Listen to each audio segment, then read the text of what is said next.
দেখো বন্ধুরা, কিশোর ওখানে খেলা করছে। ওই দেখো কাঁঠাল গাছের পেছনে। কিশোর কি খেলা করছো? হ্যাঁ, এটা দিয়ে কি করবে? পড়ে যাবে কিন্তু নিচে, এটা ঢালু জায়গা।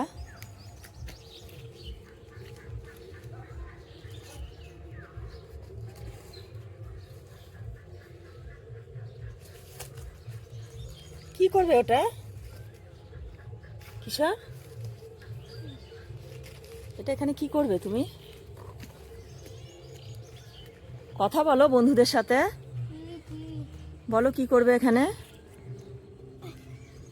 একটা স্টেজ বানাবো। স্টেজ স্টেজ বানাবে? সেটা কি খেলা তোমার?